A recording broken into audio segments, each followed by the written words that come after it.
Assalaamu calaykum waraxmatullaahi wabarakaatu. Xalqadeena hore waxay noogu joogtay in ay kurjidu necbaayeen Tataarka, muslimiintu ku degdegeen la dagaalanka kurjida.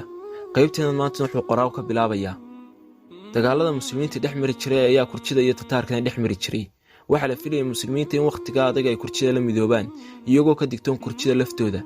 Hal dhinacna ay uga soo wada jeestaan Tataarka, ama ugu yaraan in heshiis hoosaad dhex maray iyaga iyo kurjida, oo aan dagaal ducada la isku soo qaadin inta dhan loo kala dhacayo Tataarka. waliba kurjidu waxay kala garanayeen dhufaysyada iyo sida loogu dhuunto haddii Tataarku ka gacan sareeyo. laakiin dagaalkan waxa uu muslimiinta ku ahaa dhabarjab. muslimiintii waqtigaas waxa lagu imtixaamay waxaan ugu yeeri karno jahwareer siyaasadeed. dhaqdhaqaaqa muslimiinta oo dhan waxa ka muuqday taagdarro dhinaca siyaasadda ah. kala furfurnaan laga nuxay ayaa ka muuqatay, waxa kale oo kaaga muuqanaysa aqoon darri ay ka siman yihiin. dagaal ayaa ka dhex xurtay muslimiintii iyo kurjidii, dhinac walbana waxa ka dhintay tiro aad u badan.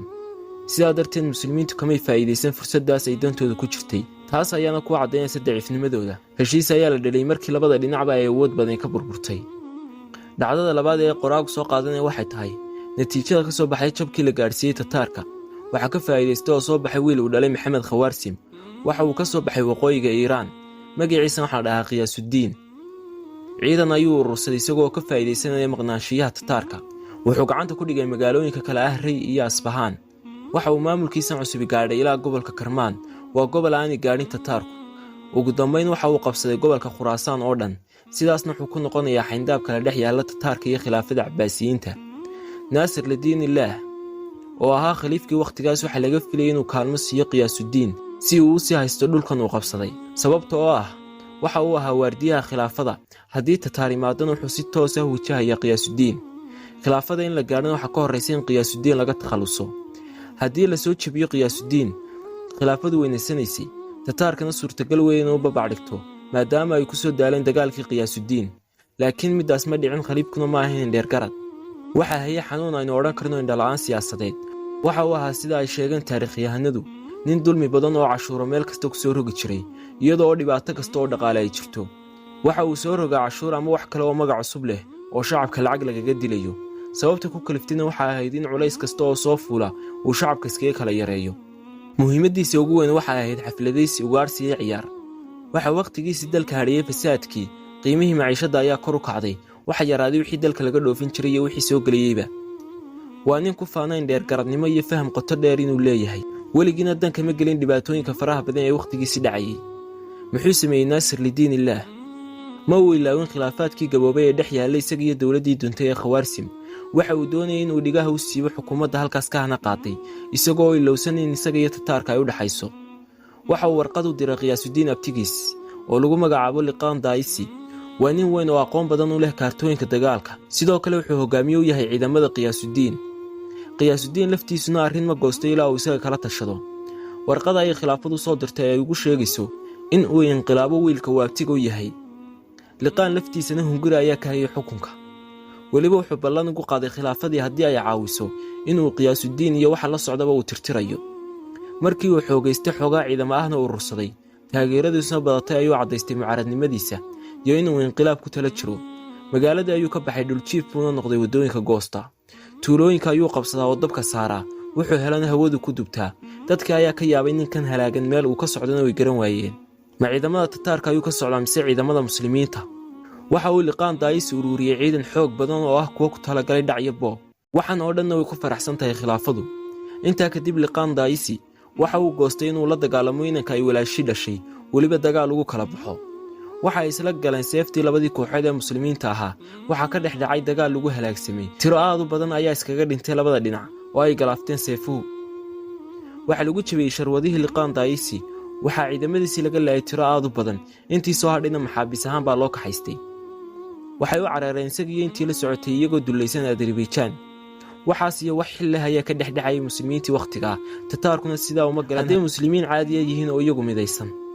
waxa kale oo yaray inta u arkaysay in ay dhibaato iyo mashaakil jireen. sidaas ayayna ahayd xaaladii waqtigaas ee muslimiintu. waxa ugu badan ee ay isku haystaan wuxuu ahaa dhul.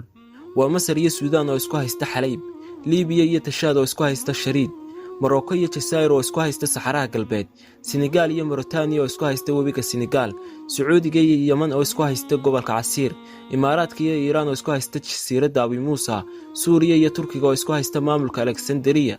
sidaasuu ahaa caalamkii islaamku wakhtigaa. imisaynu wargeysyada iyo jornaalada ka akhrinaa dhibaatooyin ka jira Ciraaq, Suuriya iyo Yemen, inagoon wax weynba u arkin ama ugu yaraan ka murugoonin. sidaasoo kale ayaa ahay muslimiintii wakhtigii Tataarka, oo warkaas way maqlaan laakiin waxba isma dareensiiyaan. gudaha iyo dibadna dhibaatadaas ayaa ka haysatay. waxaadba moodaa in aanay iyaga khusaynin mid dhow iyo mid fogitoonna. tanise waxay ahayd meesha ay musiibadu kaga dhacday muslimiinta. musiibo weeye hadduu muslimku u noolaado naftiisa oo keliya. dhacdada saddexaad. dhacdadan waxaa sheegay Ibnu Kathiir buuggiisa lagu magacaabo dhammaystirka taariikhda, waxaana uu bixiyey dhacdo aan weligeed hore u dhicin. waa dhacdo yaab leh runtii, waxaynu odhan karnaa waa muslim fogaaday. dhacdadani waxay sheegaysaa in boqortooyadii Georgia ee nasaarada ahayd ay qabsatay gabadh.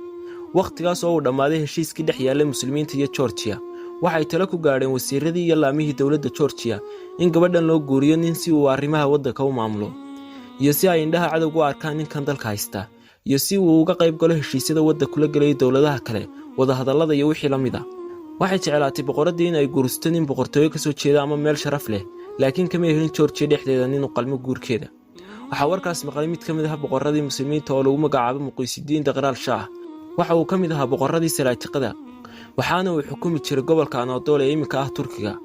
warqad ayuu diray boqoraddii Georgia oo uu ku leeyahay wiilkayga codad guurso.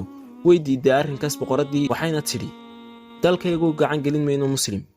muxuu sameeyey Muqaysidiin Daqraal Shaah? wuxuu yidhi wiilkaygu ku gaaloobayaa ee guurso. sidaas ayay ku heshiiyeen. wiilkiina wuu gaaloobay, waxa uuna guursaday boqoraddii Georgia, waxa uuna u wareegay boqortooyadaas si uu xaakim uga noqdo. heerka aadka u liitay ayay gaadhay muslimiintii wakhtigaasi. bal muxuu ku keenay boqorka muslimka ahi wiilkiisu inuu nasraani noqdo? wiilkuse siduu ku aqbalay inuu gaaloobo maadaama uu ahaa nin weyn oo wax kala garanaya? dabcan waxaynu odhan karnaa waddada ay dulnimada dusha uga soo baxday. bal aan yaro midhacsanna halka cidhib dambeedkiisa noqday, isagiiyo mid kasta oo aakhiradiisa ku iibsaday adduunyo. wiilkani diintii nasaarada ayuu qaatay, boqoraddii Georgiana wuu guursaday. markuu wax yar joogay buu xoogaaday inay gabadhani ku xidhan tahay addoon u shaqeeya. waxay kula hadashaa hadallo kakan, si bahdilan ayuu keligii qol ugu nool yahay.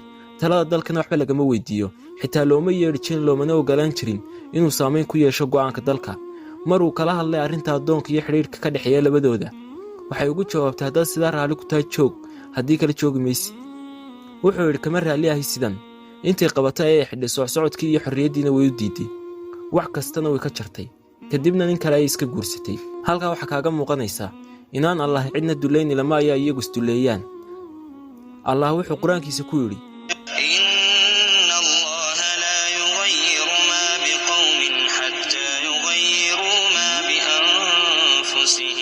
dhacdada afraad. waxaa ku dhacay muslimiinta abaaro daba dheeraaday oo aayahooda gubay. sidoo kale waxaa lagu kiciyey ayax oo ka mid ah awoodaha rabbi wax ku tusa addoomihiisa, si ay ugu dhaqmaan islaamka iyo manhajkiisa una joojiyaan xadgudubka, laakiin may ahayn kuwo wax ku qaata. intaas ayaynu kusoo koobaynaa dhacdada afraad. waxaa dhammaaday sannadkii 620 hijriga, waxaana bilaabmay sannadkii 621 hijriga. sannadkan waxa uu isku dayay Qiyaasudiin inuu dhidibada waaso xukunkiisa, gaar ahaan gobollada Faris. laakiin waxaa ismeeri waa ka dhex qarxay isagiiyo nin la yidhaahdo Sacaadudiin Dakla oo madax ka ahaa gobolladan. dagaal ayaa ka dhex qarxay muddo dheer oo 2 sano ahna birta iska asliyeen, ilaa ay labadii dhinac ku heshiiyeen ay kala qaybsadaan waddanka. markan uu Qiyaasudiin mashquulka ku ahaa la dagaalanka Sacaadudiin ee koonfurta Iiraan, ayaa koox yar oo Tataar ahi soo weerareen magaalada Rey. seefta ayay duldhigeen, sida ay doonaanna way u laayeen. dhac, boob iyo wax kastoo ay ka geysan karayeenna way ka geysteen. kooxdan yarina kama badna 3,000 oo askari. waxay galeen magaalada Saawa, sidii ay ka yeeleen tii hore ay ka yeeleen tanna.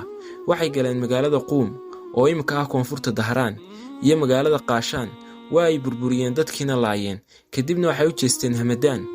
waxay degdeg u bilaabeen in ay dadkeedii tirtiraan, addoonsadaan, dhacaan oo bililiqaystaan. waa iskaga baxeen sidii ay uga baxeen kuwii hore.